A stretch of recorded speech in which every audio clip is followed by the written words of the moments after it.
کہا تم اپنے باپ کو سمجھاتے نہیں ہو؟ میں گھر کی بات اس لیے بھی نہیں کرنا چاہتا، میرے بچے جو ہے وہ مجھ سے بھی زیادہ دلیر ہیں، تو جب ہمارے سروں پر کلاشن کوفے رکھی گئی تو اس وقت بھی ہم نے کہا کہ نہیں ہمارا باپ جو باتیں کرتا ہے وہ صحیح کرتا ہے، ہم حاضر ہیں اس کام کے لیے۔ بات ہم غلط کریں تو گردن حضور کے لیے رکھی ہوئی ہے اور کسی کام کے لیے نہیں رکھی ہوئی، بالکل۔ میں حقیقت میں میرے دل میں ایک ذرا برابر بھی خیال نہیں ہے میرا بیٹا مر جاتا، حالانکہ اس کو اتنا مارا کہ وہ مرنے کے بالکل قریب پہنچ گیا تھا، اور کئی دن اس کے سینے پر جو ہے کلاشن کوف کا نشان رہا۔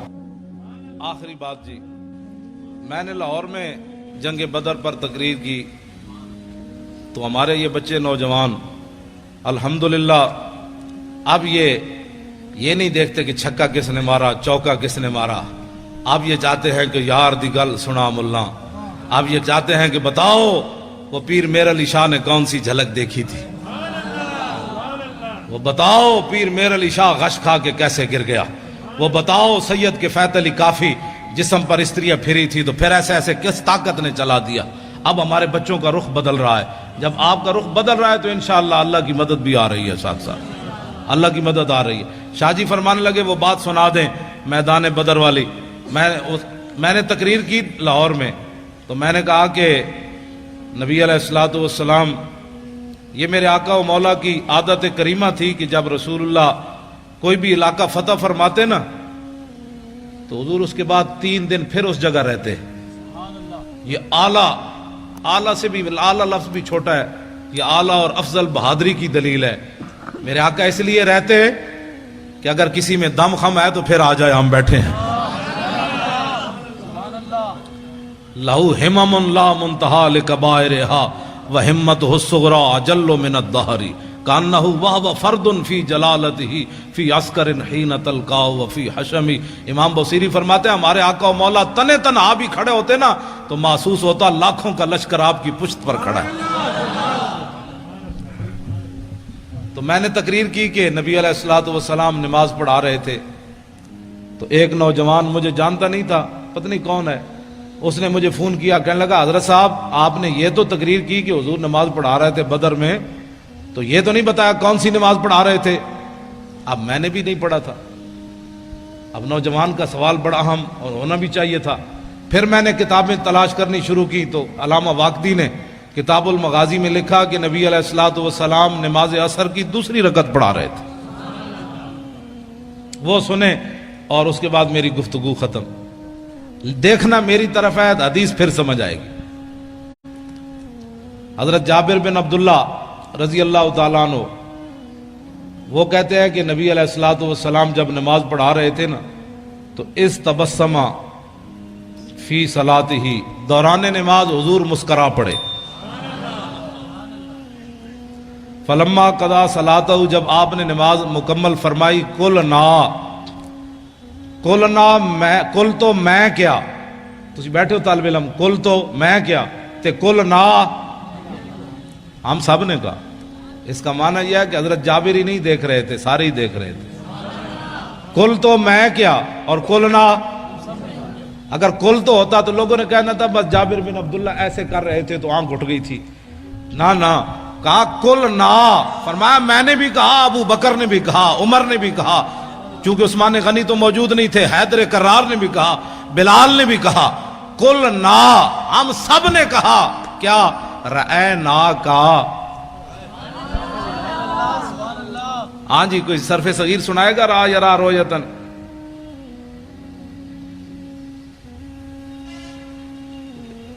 را یرا رویتن فورائن وروی یرا رویتن فذاک مریون لم یرا لم یرا لا یرا لا یرا لن یرا لن یرا لا یرین لا یرین لا یرین لا یرین علم من رال ترال یرا لا یرا ون ین لا ترى لا ترى لا یرا لا یرا ضرب من مران مرایان مرائن و مرائن ولالت من مران مرایان مرائن و مرائن مرات مراتان مرائن و مرائیت مراون مران مرائی مرائی و مرائیت نفل التفضیل مذکر من ارا رایان ارون ارائن و رین والمنس من رؤیا رؤیان رؤیات روان و رؤیا فعل تاج من اراو و رائبی و راو و یا راوات۔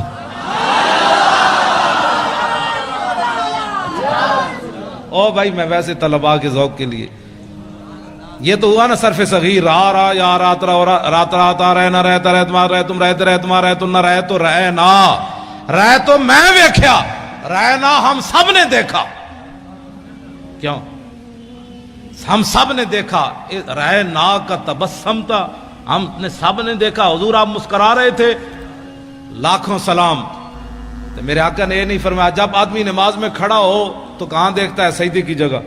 جب رکوع میں جائے تو پاؤں پر، اور جب سجدے میں جائے تو ناک پر، اور جب تحیات پڑھے تو گود میں. سامنے دیکھنے کا تو کہیں بھی حکم نہیں ہے. تو میرے آقا تو سامنے جلوہ گر تھے. تو رأینا کا تبسم تھا، ہم نے سب نے دیکھا مسکرا رہے تھے آپ. تو میرے آقا نے یہ نہیں فرمایا تسی نماز پڑھ رہے تھے یا مینوں دیکھ رہے تھے؟ تم نماز پڑھ رہے تھے یا مجھے دیکھ رہے تھے؟ میں پھر داڑھی منڈے اقبال کو پوچھا. میں نے کہا مولویوں کے، پھر لوگوں کہنا یہ مولویوں کے جھگڑے ہیں، مولوی تعویلیں کر لیتے ہیں. میں نے کہا اقبال بتاؤ، تمہاری آنکھیں یورپ میں بھی جا کر خیرہ نہ کر سکا مجھے جلوہ دانش فرنگ کہ سرما. میں نے کہا جو سرما لگایا ہے نا، اس سرمے والی آنکھ سے دیکھ کر اس حدیث کا مطلب مجھے سمجھاؤ کہ صحابہ نماز پڑھتے ہوئے حضور کو کیوں دیکھ رہے تھے. تو اقبال کہنے لگا مولوی تجھے سمجھ نہیں آئی کہ شوق تیرا اگر نہ ہو میری نماز کا امام، میرا قیام بھی حجاب، میرا سجود بھی حجاب. رہنا کا تبسم تھا، ہم نے دیکھا کہ آپ مسکرا رہے تھے. میرے آقا نے فرمایا جی ہاں. عرض کی کیوں؟ اب ذرا توجہ میری طرف دیکھنا، حدیث پھر ہی آپ کو سمجھ آنی ہے. یہ اس کا تعلق رہنا کا کہ رویت کے ساتھ ہے نا، تو رویت ہوگی تو پھر بات ہوگی. آپ میری طرف دیکھیں گے تو حدیث پاک بھی آپ کو سمجھ آئے گی. میرے آقا نے فرمایا مرہ بی میکائیلو، فرمایا جب میں نماز پڑھا رہا تھا نا، دوسری رکعت کے لیے کھڑا ہوا تو میرے قریب سے میکائیل فرشتے گزرے. والا جناحی اسر الغبار، ان کے پروں کے اوپر بدر شریف کی مٹی کا گرد و غبار تھا. اتنا تو میرے آقا غور سے دیکھ رہے تھے نا، اور وہ بھی جبریل کے پروں کو حضور دیکھ رہے تھے. یہ کون سی توحید تم نے بیان کی نبی کا خیال آنے والی؟ ہمیں بھی بتاؤ. اب تو رسول اللہ سب کچھ دیکھ. مرہ بی میکائیل وعلی جناحی اسر الغبار وہو راجع من طلب القوم، اور وہ میرے غلاموں کی مدد کر کے واپس جا رہے تھے. آگے کیا ہے؟ فضحک الیہ، فرمایا کہ جب میرے قریب سے گزرے نا تو مجھے ایسے کہا فضحک الیہ، ایسے جناب ہونے اجازت ہے؟ اب اجازت ہے؟ مسکرا کر اب اجازت ہے؟ جب مجھے دیکھ کر کہا نا ہنستے ہوئے کہ اب اجازت ہے، ہم واپس جا سکتے ہیں، تو فتبسمت الیہ، میں نے پھر مسکراتے ہوئے جواب دیا ہاں ٹھیک ہے آپ واپس جا سکتے ہیں. دین کا کام کرنا ہے، اپنے بچے نور حمزہ میں داخل کراؤ. خالی نعرے لگانے سے تو بات نہیں نہ بنتی. ایک پتر دے دو. میں حقیقت میں میرے دل میں ایک ذرا برابر بھی خیال نہیں ہے میرا بیٹا مر جاتا. حالانکہ اس کو اتنا مارا کہ وہ مرنے کے بالکل قریب پہنچ گیا تھا، اور کئی دن اس کے سینے پر جو ہے کلاشن کوف کا نشان رہا. اس کے سینے پر ایسے رکھی بتا تیرا باپ پیسے کہاں سے لیتا ہے، تیرا باپ ایسی تقریریں کیوں کرتا ہے؟ اس نے کہا اس سے پوچھو جو کرتا ہے. کہ پیسے کہاں سے لیتا ہے؟ اس کا اللہ دیتا ہے. وہ کہنے لگے ہمیں تو نہیں دیتا. اس نے کہا تمہارا منہ ہے. اس کو پھر مارنا شروع کر دیا. تو ہمارے ساتھ بدتمیزی، تو اپنے باپ کی طرف بدتمیزی کرتا ہے. انہوں نے کہا تم نے پوچھا، میں نے تمہیں بتایا. اس میں بدتمیزی والی کون سی بات ہے؟ کہاں کون دیتا ہے؟ اس نے کہا اللہ دیتا ہے. کہ ہمیں نہیں دیتا ہے. تم نے غلط سوال کیا. پھر جواب اس کا یہی بنتا تھا بھائی تمہیں نہیں دیتا تو ہم سے پوچھتے ہو. پھر رب سے پوچھو بھائی کیوں نہیں دیتا تمہیں؟ جب تم نے یہ پوچھا ہے تو جواب اس کا یہی تھا تمہارا بوتھا ہے پیسوں لینے کا، آرام خور ہو. تو مر بھی جاتا نا، اللہ کی قسم مر جاتا تو میں نے رونا نہیں تھا. نہیں رونا تھا، ہاں بالکل نہیں رونا تھا. کیونکہ باتیں میں کرنی نہیں چاہیے. اگر کرتا ہوں تو پھر یہ ساری چیزیں تو پہلے آنی ہیں. یہ شہادت گاہ الفت میں قدم رکھنا ہے، اور لوگ آسان سمجھتے ہیں مسلمان ہونا. بچے تساں بھی بچا لے میں بھی بچا لے، پگڑی تساں بھی بچا لئی میں بھی بچا لئی، دولت تساں بھی بچا لئی میں بھی بچا لئی. حضور کا دین وائٹ ہاؤس تک لے جانا کس نے ہے؟ تم تو اپنے ملک میں بھی نہ بچا سکے. وائٹ ہاؤس کے دروازے کون کھڑکائے گا؟ کون آئے گا خالد بن ولید کی قیادت میں؟ کون آئے گا محمود غزنوی جو سومناتھ کے مندر توڑے گا؟ کون آئے گا صلاح الدین ایوبی جو حج عمرے چھوڑ کر بیت المقدس آزاد کرائے گا؟ اب بتاؤ یہ کس نے کام کرنے ہیں؟ پہرا کون دے گا؟ پہرا تو میں نے اور آپ نے دینا ہے۔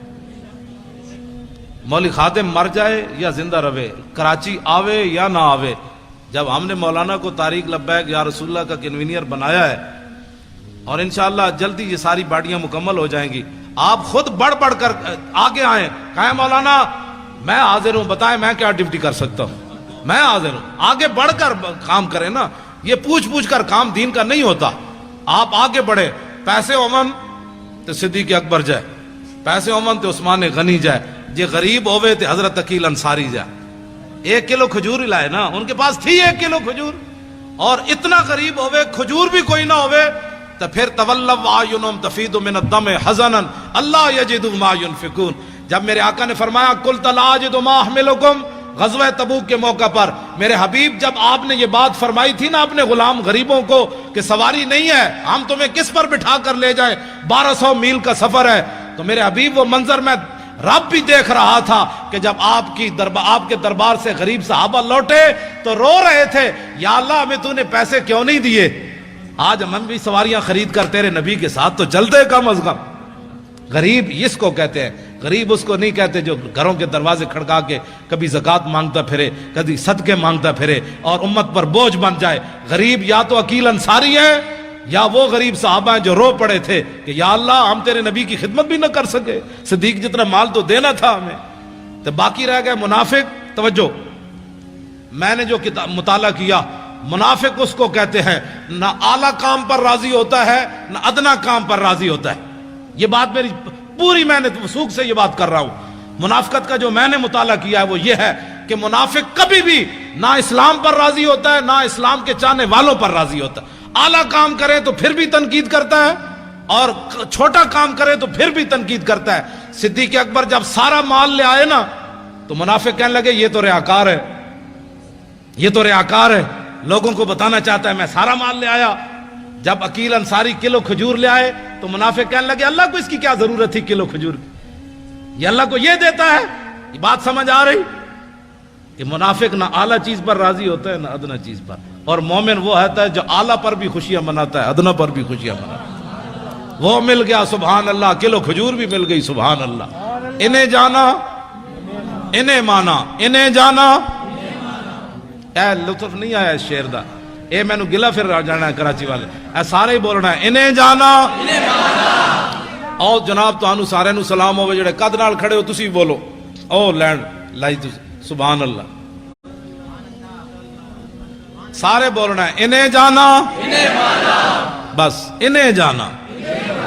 ہم بھی یہی سبق دے رہے۔ میں کیا بھئی مولوی خادم شعر ہے ہوئے، اس شعر کی کیا بات ہے، حضرت صاحب بڑے جناب، حضرت صاحب دے 8 گز دی پگ بندے نہ، یہ حضرت کون ہوتا ہے؟ جب میرے آقا کی بات ہو گئی تو اس کتے کو بھی لوگ پوچھیں گے یہ بھی بڑا بھونکتا رہا ہے۔ اتنا ہی حضور سے اتنی محبت ضرور کرنی ہے، اتنی محبت ضرور کرنی ہے رسول اللہ سے، اتنی محبت۔ ہمارے وہ مولانا تھے محمد فاضل صاحب شیر پنجاب، وہ کہتے تھے کہ اتنی محبت کر کے رسول اللہ سے قبر میں ضرور جانی ہے کہ جب فرشتے آئیں تو ان کو کہہ دو ذرا رک جاؤ ہنے آ جاندے، ذرا رک جاؤ ہنے آ جاندے، جو آ گئے تھے میں دس دے آ گئے۔ بھائی رک جاؤ، رسول اللہ تشریف لا رہے ہیں، آج تو ان سے پوچھنا ہے کہ میری غلامی قبول ہے کہ نہیں ہے۔ تو میرے آقا تشریف لائیں تو کہ فرما دیں جانے دو یہ اپنا ہی ہے، اس نے کراچی کے روڈوں پر میرے لیے بڑا کام کیا، جب بھی میری بات آئی اس نے میری بات ہی کی ہے، یہ اپنا ہی ہے آپ جانے دو، بس اپنا ہی ہے یہ جانے دو۔ پل صراط پر بھی حضور فرمائے اپنا ہی ہے، نامہ اعمال جہاں تو جہاں حوض کوثر پر میرے آقا جام پلائیں، فرمایا اس کو آگے بلاؤ، اس نے میری خاطر بڑی گالیاں کھائیں، اس نے میری خاطر بڑی دنیا سے پھنڈا ڈا، آج اس کو ذرا آگے لاؤ لائن توڑوا کر، مزہ تو پھر ہے۔ ورنہ یہ حضور فرمائے آج پانی پینے آ گیا، تیرے پاس تو ٹائم ہی نہیں تھا میری عزت کے لیے، کیا کرے گا تو؟ آج انہیں مانو اچھا بولو نا، اے تو بولنا ہے انہیں جانا نہ رکھا غیر سے کام، للہ الحمد میں دنیا سے مسلمان گیا۔ جو لبرل والے ہیں ان کے لیے شعر رہے گا یوں ہی ان کا چرچا رہے گا۔ آپ میں کوئی بھی لبرل والا نہیں ہے، میں انہیں کہنا چاہتا ہوں جو لبرل والے ہیں ان کو میں یہ جواب دے رہا ہوں کہ پاکستان لبرلزم کی طرف نہیں جا رہا، پاکستان لبیک یا رسول اللہ کی طرف جا رہا ہے۔ لبیک۔ میں گھر کی بات اس لیے بھی نہیں کرنا چاہتا، میرے بچے جو ہے وہ مجھ سے بھی زیادہ دلیر ہیں، بالکل۔ میں نے تھوڑا سا گھر میں گیا تو میں نے کہا کہ انہوں نے کہا نہیں کیا بات ہے، جب دین کے نام کا کھاتے ہیں تو جب دین کے نام پر تھوڑی سی پریشانی آئی تو پریشانی والی کیا بات ہے؟ میں نے کہا ظاہر بچے ہوتے ہیں، بچیاں ہوتی ہیں، تو میں نے سمجھایا، میں نے بیٹھ گیا، میں نے کہا نہیں جی کیا پریشانی ہے، وہ ہمیں مار بھی دیتے تو پھر کیا ہونا تھا، جب آپ باتیں کرتے ہیں تو ہمیں پتہ ہے کہ ہمارے ساتھ کیا ہونا ہے۔ تو میں نے کہا شکر ہے اللہ کا، شکر ہے اللہ کا، یہ نہیں کہ دین کے نام پر۔ انہوں نے کہا ابو جی ہم کھاتے جو ہیں، جب آتا ہے تو اس وقت ہم کہتے ہیں ماشاءاللہ ہمارے ابو جی بڑے اچھے ہیں، تو جب ہمارے سروں پر کلاشن کوفے رکھی گئی تو اس وقت بھی ہم نے کہا کہ نہیں ہمارا باپ جو باتیں کرتا ہے وہ صحیح کرتا ہے، ہم حاضر ہیں اس کام کے لیے۔ کہا تم اپنے باپ کو سمجھاتے نہیں ہو، دیکھو تمہارے ساتھ کیا ہو رہا ہے۔ انہوں نے کہا ہمارا باپ جو باتیں کرتا ہے وہ بالکل ٹھیک کرتا ہے اور اس کو کرنی بھی چاہیے ایسی باتیں۔ اب وہ کیا کرتے، میرے بچوں کو گولیاں مارنے سے تو رہے، انہوں نے سمجھا یہ دبک جائیں گے، انہوں نے نہیں پتا کہ میں تو دن رات ان کو یہی باتیں تبلیغ کرتا ہوں، گھر باہر بھی کرتا ہوں، ان کو بھی کہتا ہوں کہ بچوں جب حضور کی بات آ جائے تو بات پھر کچھ اور کرنی ہے، نہ سدا تو رہنا کوئی نہیں، یہاں جب جائیں تو طریقے سے تو جائیں۔ غازی علم الدین کی ماں جب آخری بار ملنے کے لیے میاں والی جیل گئی تو رو پڑی، تو علم الدین کہنے لگا ماں تو ایسی پریشان ہو گئی، بہت سارے ماؤں کے بچے پیدا ہوتے مر گئے، کوئی سانپ لڑے مر گئے، کسی کو ڈنگ لگا مر گئے، ڈوب کر مر گئے، تو کتنی خوش نصیب ہے کہ تیرا بیٹا جو ہے حضور کی عزت پر جان دے رہا ہے۔